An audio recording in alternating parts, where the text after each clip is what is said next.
காவல்துறை அழைக்கிற பொழுது நான் கட்டாயம் செல்வேன் என்று சொன்னேன்.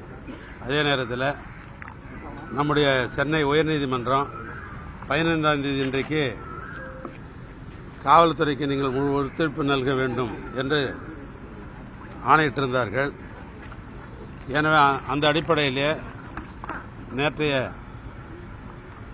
முந்தைய தினம் காவல்துறையை சேர்ந்த அடிஷனல் சூப்பரண்டு இன்றைக்கு வந்தாக வேண்டும் என்று எனக்கு கடிதம் கொடுத்தார்கள். எனவே இன்றைக்கு காலையில் ஏறத்தாழ 10:45 மணிக்கு நான் இங்கே இந்த வளாகத்திற்கு வந்தேன். விசாரணை அதிகாரி 11 மணிக்கு என்னுடைய விசாரணையை தொடங்கினார்கள். இப்போ நான் வெளிவரந்தனையும் விசாரணை தான் மேற்கொண்டார்கள். பல்வேறு கேள்விக்கணைகளை அவர் தொடுத்தார்கள். என்னை பொறுத்தளவிற்கு முழுமையாக ஒத்துழைக்கின்ற அந்த அடிப்படையில்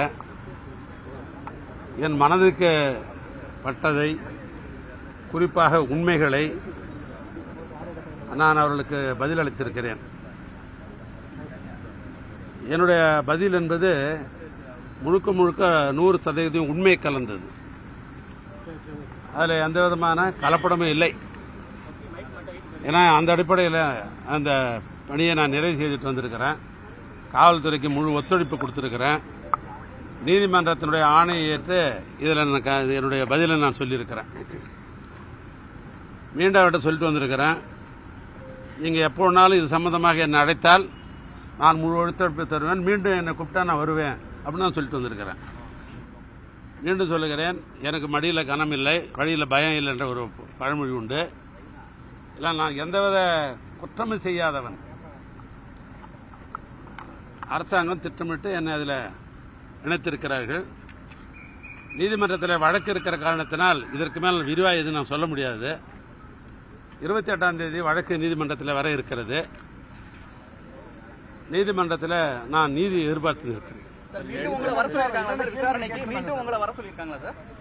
நான் சொல்லியிருக்கிறேன், நான் காவல்துறை பொறுத்தளவுக்கு நான் முழு ஒத்துழைப்பு கொடுக்க நான் தயாராக இருக்கிறேன். மீண்டும் அழைத்தால் நான் வருவேன் என்று நான் சொல்லிட்டு வந்திருக்கிறேன். இல்லை, அதை நான் சொல்ல முடியாது. ஏன்னா அதான் சொல்ல வந்தேன். நீதிமன்றத்தில் வழக்கு இருக்கிற காரணத்தினால் அது சம்பந்தமான கேள்விகள் தான் இருந்த காரணத்தினால் அதை நான் முழுமையாக சொல்லுது என்பது இல்லை. அது நான் எப்பொழுதும் சொல்வது உண்டு, அம்பு எய்தவன் எங்கே இருக்கிறார்கள். இவர்கள் அன்பு தான், இவங்க மேலாம் கோவிச்சுக்க கூடாது எப்பயுமே. இந்த காவல்துறை என்பது 2 மாதத்துக்கு முன்னால் இந்த காவல்துறை திராவிட மாடல் ஆட்சியில் பணி செய்த காவல்துறை தான் இந்த காவல்துறை. ஆட்சியில் இருப்பவர்கள் மாறுகிறால் காவல்துறை எப்பவுமே நிறந்திருந்தான். அதில் ஒன்றும் காவல்துறை மேல் நான் வருத்தப்பட வேண்டிய அவசியம் கிடையாது.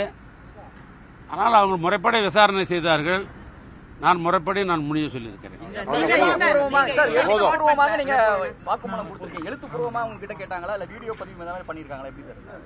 இல்லை, நான் சொல்ல கம்ப்யூட்டரில் அவங்க ஃபீட் பண்ணாங்க. அதுக்கு பின்னால் எடுத்து கொடுத்தாங்க. இது வழக்கமான முறை தான், நமக்குன்னு கிடையாது, வழக்கமான முறை தான் இது.